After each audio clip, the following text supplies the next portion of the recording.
Hi guys, I hope you're all well. So today's blog is going to be an autism blog since I won the voting poll on my Instagram. So I'm going to be doing like an autism post, well an autism blog on how I managed to cope with a longer shift at work. I've been doing more longer shifts in the last few months and my first really long shift in like August. So far I talk a bit about how I cope with it and how it went for me and all that. So I hope you guys enjoyed this. Make sure to like this video and subscribe to my channel for more content. Let's go.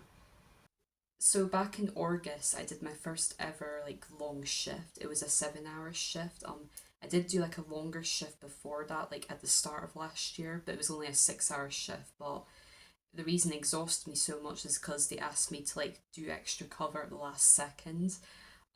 So I had like an extra 2 hours and had to quickly go out and get lunch because I didn't have any lunch with me. So I felt more exhausted after that shift because I find change of routine quite hard as an autistic person. So I remember I went home and I just slept for 2 hours straight after it because I was so exhausted. But this 7 hour shift I was prepared for, but I was still nervous about it because I wasn't used to long shifts and especially with it being a weekend, I knew it was going to be quite busy because the other shift I did, the 6 hour one, it was a quieter day because it was like a Thursday, so it wasn't too bad, and it was in January. But this shift was like a weekend in August. The kids had just gone back to school and that, so I was hoping the shop would be a bit quieter, but it was far from that. It was so busy, but yeah, it was quite exhausting. I managed the 7 hour shift better than the 6 hour shift, I'd say, but it was still really hard because I didn't know if I'd even be well for the shift because I had thrown up the day before. Like I wasn't feeling well at all, so I didn't know if I'd be better. But then I woke up that morning and I did feel better. So I said to mum, I think I could go in today because I didn't want to lose all those hours. My mum was slightly skeptical, which I can understand because I had been really sick, but I generally felt better the next morning. Like that sick feeling had gone. I still didn't have much energy though because I hadn't had much to eat. So that made me feel really tired all day, which is why I think I fall asleep as soon as the shift was over because I was just like really knackered. I wasn't sure how I'd handle the longer day due to the challenges I faced because when I started off working in retail, I even found short days really hard to deal with. I don't think I would have handled a long day at all at the beginning, but because I had been in the job for nearly a year at this point, I was a bit more ready for it, but still nervous. But it was a really hard shift. It was on a Sunday, and I remember there was tons and tons of customers, and we had a lot of really hard customers that day, a lot of customers that weren't understanding and weren't very nice. And that's what makes the job more draining in time when the customers aren't understanding. At least when the customers are being nice, it makes it that bit easier. It makes it a bit easier to get through the day. But when the customers are being horrible, it really makes the day hard. And if a customer like be's really nasty to you, it can really put you down. It can really make you feel really like horrible, you know what I mean? And that's what happened that day. I had one customer who was very demanding, so that was fun. So yeah, it was a very tiring shift. I'm not gonna go into what happened with the day because um that's like a long story and I don't really want to talk about it online, but let's just say some people aren't very nice and they forget that as retail workers we are humans still and they should be treating us like humans, but a lot of people forget to treat us like human, just treat us like monsters, which isn't very nice. But yeah, it was a very tough shift and probably one of the hardest shifts I had in retail. And one of the hardest shifts I ever had in retail had to be on my first ever 7 hour shift, which was a lot really. I think there was maybe like one or two shifts I had before then that were really, really bad, but this one felt even worse in a way because it was like a full day. At least on a short day, if it's going bad, at least you know you'll get home early. But on a long day, if someone's been like horrible to you or something bad's going on, then you're in all day. It makes you feel more drained. You think, oh great, I'm here till like 6. You know what I mean? But at least if you're finishing at 2, you think, yes, I'm finishing for lunch. At least I've got something to look forward to. But yeah, a long day can be quite hard. It's the one on the long days. It's when you want the customers to be nice because you really don't have to deal with rubbish like that when you're on all day because it's really draining. And I did my next long shift in October and I think I found that a bit easier. I still found it hard, it was still a long day, but it wasn't as bad because it was on a weekday, so it was quieter, so that was a bit easier to handle. Then I had one in November, which wasn't too bad either. Again, it was fairly quiet. I remember it being a freezing day and I was so cold though, but but I had my lunch prepared and ready on those shifts. So it wasn't too bad. And then I had a couple over Christmas, which I thought the ones over Christmas would have been quite tiring, but actually I didn't find them too bad. I think it was maybe because I was more used to longer shifts by that point, and also the fact I was putting less pressure on myself and being nicer to myself because, like, I did do those sessions like back in May, but I think it takes a bit of time to get yourself like better, and like it takes time to like get used to like, you know what I mean, getting used to getting those coping strategies in place is really important. Like, it takes a bit of time to get used to like having them in place, if you see what I mean. So but by the time it got to Christmas I started getting more used to like people pleasing less and being my authentic self more, and stuff like that. So I think it was a wee bit easier because I ask for help more now and I do more things to help benefit and help myself. Like, I go to the toilet more and I go for bereavers more, so I try and like put myself first a bit more instead of always helping everyone first. Obviously, I still help people, but not like before my own needs, if you see what I mean. So I feel like that's maybe why the Christmas shifts were a bit easier than the longer shifts I had previously, because I was being nicer to myself in a way. So in January, I then had 2 full days in a row. Originally I just had one full day on the Monday, but then I took a Sunday shift. But I decided to take it because I already had been doing a few long days for a while, and my shifts were on the short side, so I wanted to like fill up the gap in that week. So I decided, you know what, I'm just going to take the Sunday shift because I felt like I was in a place where I could handle 2 full days in a row. And it was really, really hard, don't get me wrong. By the time the second day came around, I got home and I was really tired. But I wasn't going straight to bed like I did before. Like before, I would have gone straight to bed, but I didn't actually go straight to bed, which showed that I was coping with it better and I was handling it better. So I feel like maybe doing 3 long days in a row would be a bit of a stretch, but 2 long days in a row, I did manage it. And I think it helped with the fact that they were both like January shifts, so it was a bit quieter and all that. So I think with it being busier, it can be more tiring. But yeah, I managed those. And it wasn't too bad. And there wasn't too much drama happening on those days, which helped as well. But I think I coped with them better than I did previously. I haven't done any long shifts since then though. So in total, I've done, how many long shifts is that? Then I've done about 7 long shifts. Yeah, so sort of getting used to them, but not completely used to them because I don't do them that often. So I'm usually more of a short shift girl, but I do them occasionally. So I'm gonna tell you guys some coping mechanisms I put in place for like longer shifts, like things I do to like help myself for the longer shifts, so I'm prepared because I've done them a few times now, so I know what to expect, and I kind of like have ways and things I do to like help myself in that. So I'm gonna go through some of them. So first, I always make sure to wear something I feel comfortable in. So I'll probably wear one of my hairbands so I look pretty, put a nice pair of earrings in. Um, I'll wear like a comfy pair of leggings. I don't really wear makeup to work because I can't really be bothered doing makeup really early in the morning. But I put on like a comfy pair of leggings depending on the time of year. If it's like this time of year, I put like really thermal leggings on. But say if I was doing a shift in the summer and it was really hot, I'd maybe put a pair of shorts on and just like normal socks. I put on like woolly socks in the winter, but just like normal socks in the spring and summertime. So I'll just dress according to the weather to make sure I'm comfortable. Because if like it was in the winter, I know the shop's gonna be cold, so I make sure to dress up warm. But if it's in the summer, I know the shop's gonna be absolutely boiling, so I make sure to dress up cool. So I make sure to be comfortable. Um, so yeah, I'll just make sure to wear things that I like wearing and I feel comfortable in. So I quite often put on like a colourful pair of leggings, kind of like the colour, or like a colour hairband, and maybe like a black pair of thermal, like well, it's whatever I feel like wearing really. And maybe some jewellery as well. Sometimes I put on like a necklace or a bracelet that I've made and I like. Today I'm wearing my handmade love heart necklace, as you can see. I made that myself. It's really cute. And my little handmade ring and my bracelet, my cherry one, as you can see. I always take lunch with me because the reason being is because on the 8 hour shifts and that I only get like half an hour break, so there's not much time to go out and get lunch. I don't fancy rushing out, getting something and going back, so I had to do that the first time I had a longer shift because I was given it a last minute. So, and it's not really fun because you're rushing around, so it makes you more tired than anything. I prefer just to sit down at the staff table and rest on my break so that I'm reserving as much energy as possible. So I always bring lunch with me.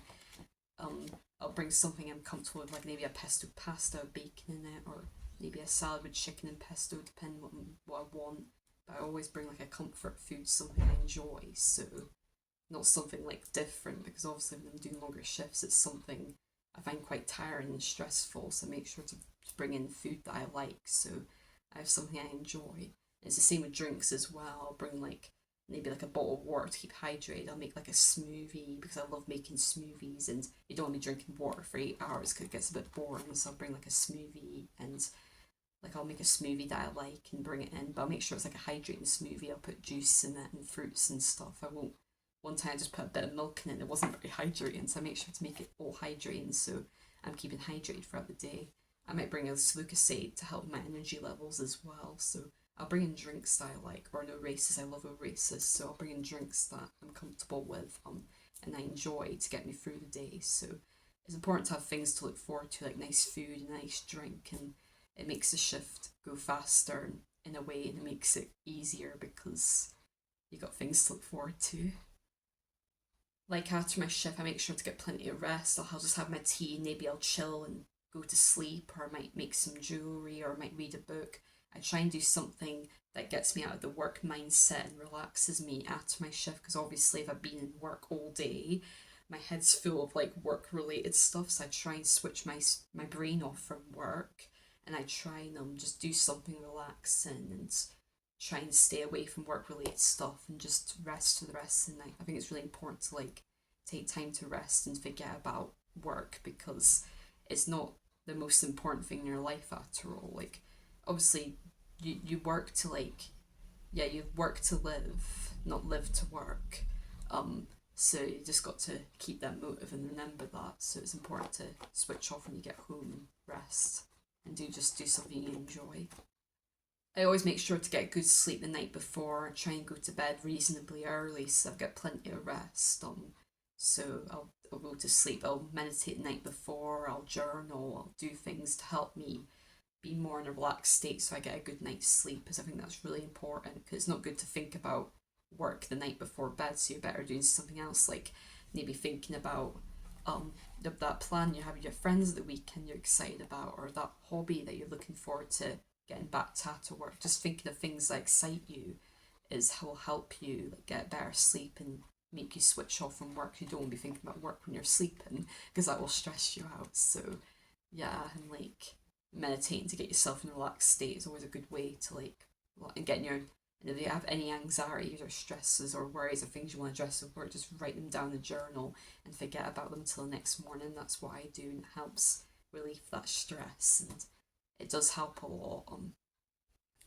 And a lot of people forget this, but make sure to have a decent sized breakfast before you start. You really don't want to go to work on an empty stomach, because you never know when your lunch break's going to be, because we don't get scheduled lunches. We have to make sure to eat plenty before our shift, so we're nice and full for those hours we're working. So I'll make sure to have more breakfast on a morning for before work than a morning when I'm at home, even though I'm more in the mood for breakfast when I'm home because I'm up a bit later and I'm a bit more relaxed and I have more time. But when you're going to work, you may have less time and you may have to get up earlier, but it's more crucial to have breakfast so you have that energy for the day, because you don't want to be like having no energy for the day, because nothing worse if you're like have a rumbly stomach for hours on end and then you feel like you're going to pass out and all these feelings. It's never a good thing.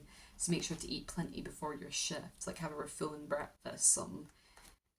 I mean, don't just have something like a grapefruit. I had grapefruit once and it didn't fill me up at all. Have something that's more filling, like maybe like a banana or a yogurt, or even just some toast. I don't know, but just something that fills you up. It's so important to keep full for your shift and have it for filling lunch as well. Obviously, which I've mentioned, it's important to like have lunch. I also bring snacks from if I feel hungry for after my lunch too, because sometimes I do. So sometimes I'll bring like some chocolate or some walnuts or whatever, so that I've got extra snacks with me in case if I get extra hungry. That's always a good thing as well. Like bringing a snack that you enjoy. I think that's always a good thing, and it gives you something else to look forward to as well. Like I have Aero in my bag at the moment. I love Aero, so I've been taking that to work, and it's very yummy. But yeah, having a snack's quite good as well. I think as well it's always important to like ask your colleagues for help if you're feeling anxious or stressed, not just with workload, but just with general things, you know what I mean? If you're worried about the shift ahead or something stressed you out, just like speak up, because if you bottle your emotions in, it's never gonna like help you. You're just gonna be stressed for the rest of your shifts. It's important to speak up. I know it's easier said than done, but it is quite important. Even if you don't know how you're feeling, you can even just try and write it on your notes on a phone or on a piece of paper to help get your stress out. That's what I do, and it helps me. Or even just messaging one of your colleagues and being like, yeah, I was feeling a bit anxious about the shift ahead today or something, I don't know, but like, yeah, it's not good to bottle your emotions in. And don't feel like you always have to have general conversation with your colleagues. If you're not in the mood for chatting, you don't have to talk, because you are talking to customers like all day in a retail environment. So I get if you don't want to talk to your colleagues and you just want some quiet time. As an autistic person, socialising lots can be really draining, and it can be a lot. Especially with all the sensory environment as well, the noise and the bright lights going around, it can be a lot, you know what I mean, to take in. So just be nice to yourself and don't push yourself above your limits. It's really important. Like important to take those breathers as well. Take those wee breaks if you need them. Like even just a couple of minutes to yourself, just to go in the back room. You know. I've been trying to do that more often if I'm feeling anxious or stressed. But yeah, just taking time for yourself. It's very important. And if you just want to go to sleep after your shift and just want no social time from people, that's okay. Like we all need time away from socialising sometimes, even for non-typicals, it gets socially draining after a while. We only have so, at the end of the day, your phone battery will will run out eventually, so your battery runs out eventually. That's how I see it, so you just gotta take care of yourself and not burn yourself out. Remember, health always comes first. If you need a toilet, if you need to have a drink of water, for a bit, even if there's customers around, just do it. You need to put yourself first, because at the end of the day, customers can always wait, and colleagues should be understanding of the fact that your health comes first, is because you can't concentrate if you're dehydrated or you need in the toilet, or even if you need like a quick snack or something like that. If you really need to like do something for your health, do it. Um, Even if it's just taking a breather and just taking a few deep breaths, it's important to do that every so often. So yeah, always put your health first and take care of yourself. Kind of into like so some of the other points I've said, but yeah, always remembering to do basic health things like toileting. And I know it's easier said than done, because as an autistic person, we don't always know when we need to eat and when we need the toilet. We struggle to identify that sometimes. But what you best to do, say if you drank a whole bottle of water, then after that you can be like, right, I need to go to the toilet because I drank a whole bottle of water. So kind of even following rules of thumbs like that can help. Or it can be like, oh, um, like I've not drank water in a while. Or even just like bringing a drink that you like. Like I bring a smoothie and I find a smoothie because I love it so much, I'll drink it so quickly. So bringing drinks that make you happy, like you're more likely to, because obviously a smoothie I don't want to waste it because I've spent time like making it, so I'll make sure to like drink it all. So it's always good to bring a drink like that that you put effort into, because you'll remember to drink it. Well, something like water, because you just got it from the fridge and you brought it with you quickly, you may forget to drink it because you didn't put the effort into it. So if you make something and you bring it, then you're probably more to drink it all. So yeah, just always remember to put your health first though. Like I said before, bring safe foods if you use safe drinks. Also bring things like comfort items if you need something to maybe squeeze or something like that if you're feeling anxious, or like maybe some noisy earplugs if the environment is too noisy or whatever. But just bring accommodations with you if you need them, because at the end of the day, your your needs come before everyone else. Like you come first, so it's important that you do things to help and benefit yourself. So like I really need to start using my noise cancelling earplugs more often, because I know they help me with like when I'm overwhelmed and whenever I have that stressed out feeling. I should really put them in, but sometimes I forget. As for a comfort item, I need to use comfort items more, because it stops me from like it prevents me from like biting my skin and biting my nails, which I know is bad for me, and especially when I like get my nails done like this. I can't get them done nice like that if I'm biting my skin and biting my nails. And I was able to get my nails done like that when I stopped biting them, so I need to just keep continuing that. make sure to switch off a break from work during your lunch break. So for example, don't be looking on websites that are work related, or looking or thinking about anything work related that happened. Just forget about it and you do some, like, read a book, or um look at some posts that make you happy. Like I look at some jewelry content, or sometimes maybe make an autism post or something, but do something that you enjoy, and just enjoy your food and that, because that's part of lunch, just enjoying yourself, just relaxing. But yeah, just take time to switch off and do things you enjoy. That's really important during your lunch. Give yourself something to look forward to after your long day. That could be something as simple as making your favourite dinner, like ordering your favourite takeout, or like reading a book or watching your favourite film, but just have something to look forward to, because I think it's important to have things to look forward to in life, particularly when you're on a long shift. And last point is, just don't be hard on yourself. At the end of the day, you've been brought into a world that's not been made for you. So if you need to take a few days to rest after work, you do it. Do what you need to do to, like, help yourself, and don't compare yourself to other people, as that's so important. That's why I'm feeling less tired now, because I'm comparing myself to people less. And that's really important that you do that. So always don't compare yourself to others, and don't be hard on yourself. I know it's easier said than done, but it gets easier over time the more you, like, practice it. Thank you everyone for watching this blog. I hope these tips of advice and, like, ideas that I've give will help you guys, like you autistic folk, on, like, longer shifts, or even those of you who get tired easily because of anxiety or depression, or just in general, you know what I mean? It could be anything really, but I hope this video helped everyone. But yeah, I hope you guys enjoyed this. Bye for now.